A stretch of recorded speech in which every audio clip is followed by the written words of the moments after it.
Jayden, give us an intro. We're fishing. I filmed a video with my buddy Jayden last winter. It was fishing in his $35,000 ice castle, which is for rent. It'll be going on the ice in probably a couple weeks by the time you see this video. If you want to fish in Northwest Ontario in the comfort of pretty much the most luxurious ice shack you can imagine, call up Jayden. A lot of weekends are booked up already, but Jayden is also a guide, and he's taking me out for some Northwest Ontario crappies.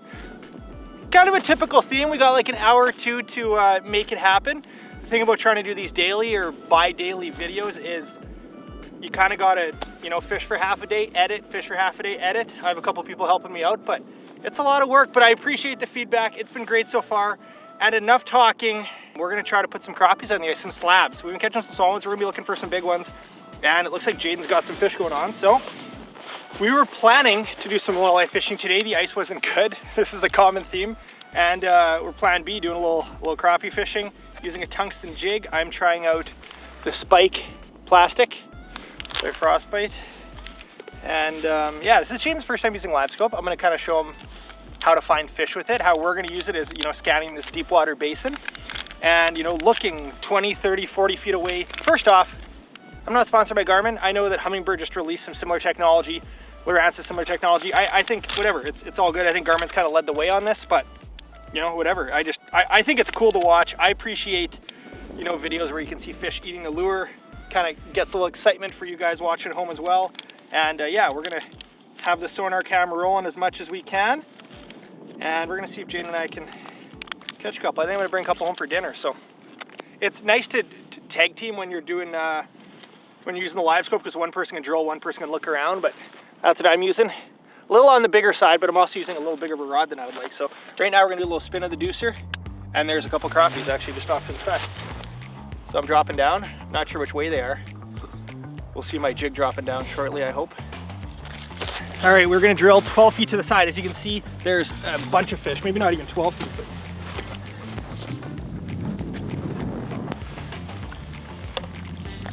okay, now it's 20 feet this way.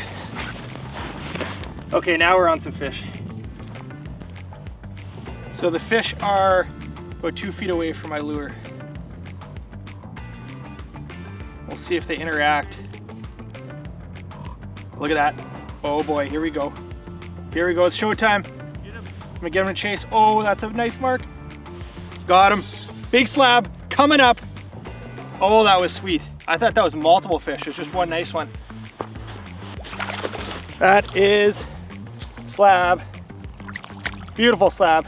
That is a great eater right there. Yeah, beautiful fish. So good. That is gonna taste delicious in the pan. All right, we gotta find some more. He just interacted. So I'm gonna do a spin now, because these fish can move around the basin. We're dealing with a big 20 to 30 foot basin here. So I'm gonna spin the deucer. I'm gonna zoom out a bit too. We're gonna see if there's any more fish. There's a fish there, which could be a crappie. Another one there slithering on the bottom, which could be a crappie. I think we're just gonna make a big move and we're gonna go to one of those holes out there. Okay, that fish is streaking for me. I can barely see my lure though. He's streaking though. I know he's swimming towards my lure. Oh, I just missed him. There he is. Look at that.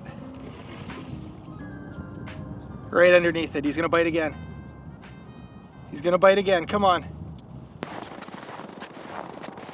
There's a nice one. You should drop down. This fish is swimming towards us. Just drop down in this hole. Nice. Ooh. Sweet. Jayden's on! That felt good. Oh, that's a good one. Might be another eater. On the upper end of the eater size. Hold him, he's your fish. You're the guide. Jayden's on! He got it done. Perfect eater. So like, to properly target these fish with Livescope, I feel like it is nice to have two anglers, because then you get a one guy drilling hole, one guy looking around and moving.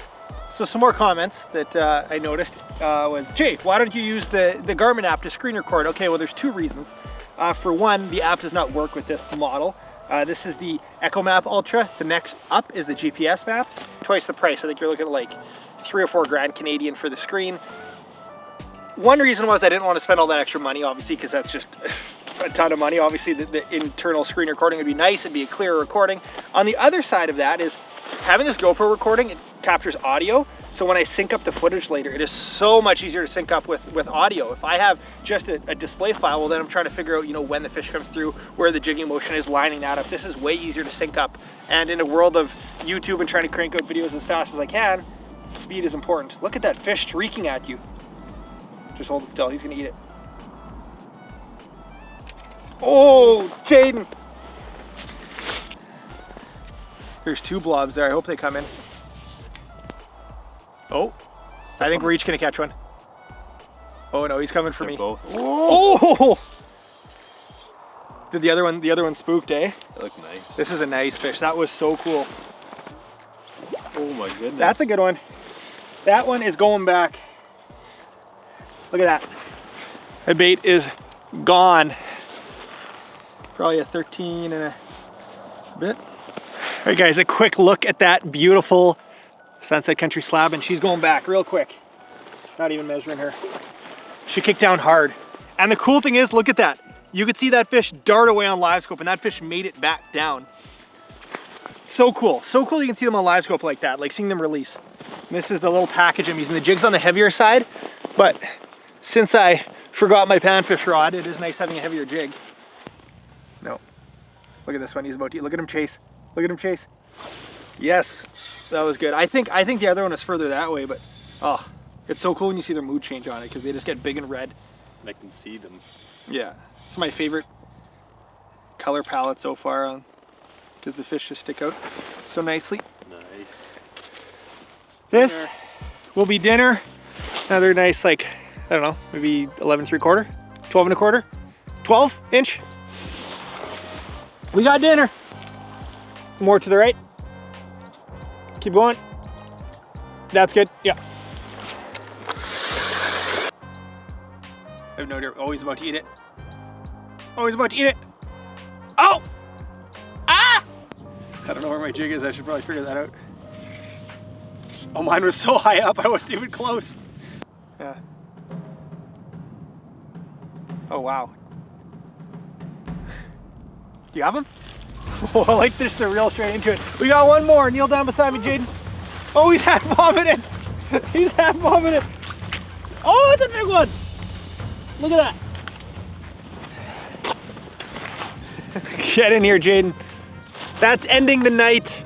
Rolled in the snow a little bit. And I did it on the dragonfly. All right, another like 13 incher. That was good. We might as well fish a little longer. We're still catching. I take it back, we're not done yet.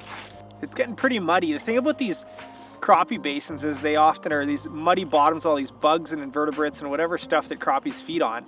The thing is, when it comes to evening and nighttime, they just light up, and it gets really tough to read on your graph.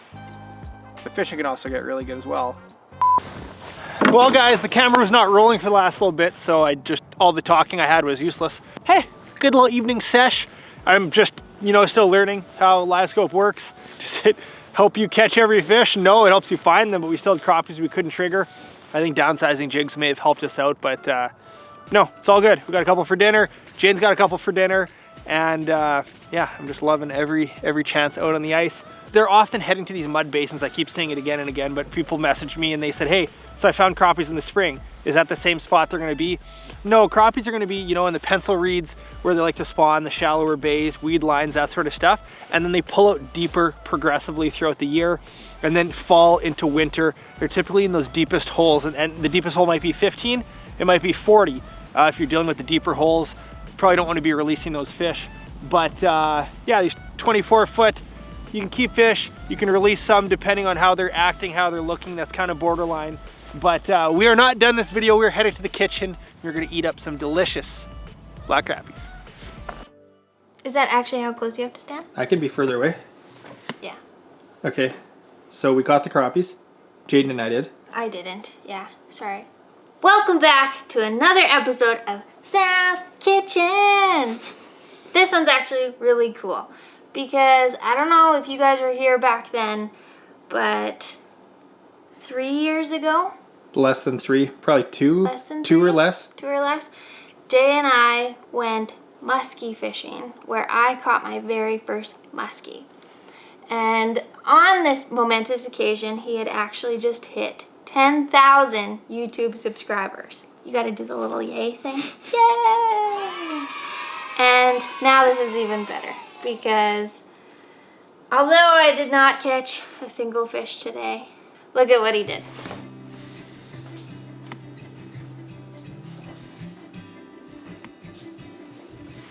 $50,000! So that made me like cry when I came inside. You're making me all emotional. This is too much. I can't believe that 50,000 people watch my videos. I wasn't expecting this. I just wanted to cook some crappies. Now you're making me cry. I don't know, I'm living my dream. Thank you guys for watching these videos. I'm so grateful for it every day. And wow, 50,000. Like, thank you guys, I'm so grateful. Thank you for Sam for putting up with it. It's been a lot of videos, a lot of hard work, and next stop is 100,000. And we gotta cook some crappies, so we're no more emotions. We're cooking some crappies. All right, guys, now for the cooking portion of the crappies. I kept 2, Jayden kept a couple. We got some cats that are very excited for me to cut up some crappies. And you know, we're not doing any fancy recipe, but I wanna show you guys how to get the crispiest fish possible with some Catch and Cook. And we need to talk about Catch and Cook.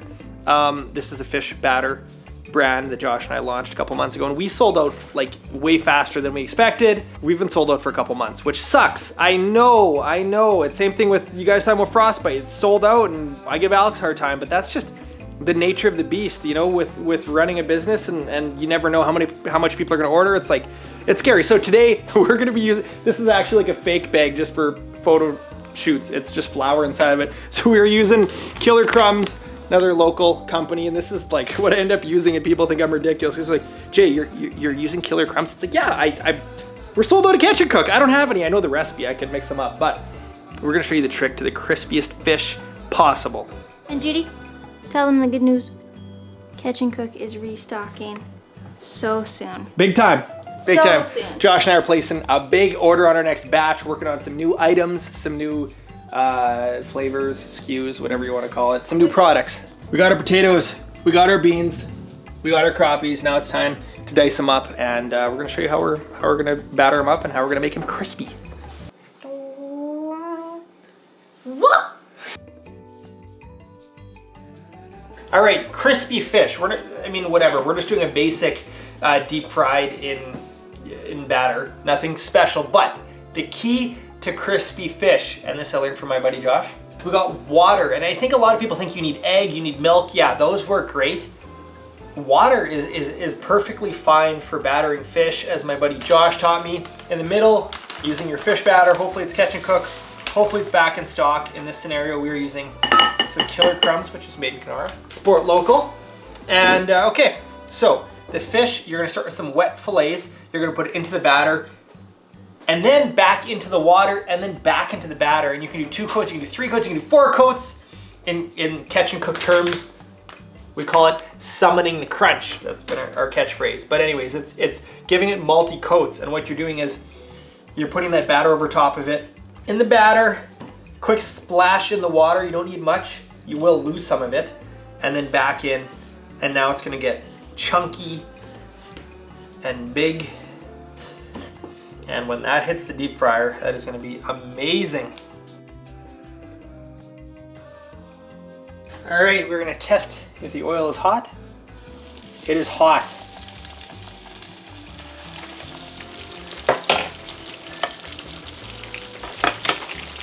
Another thing is, don't move the fish around too much. Same thing with potatoes. If you want to get crispy, if you move it around a bunch, it will get mushy. So kind of leave it until you want to do that flip at whatever point that might be. All right, we might have to give these fish a flip.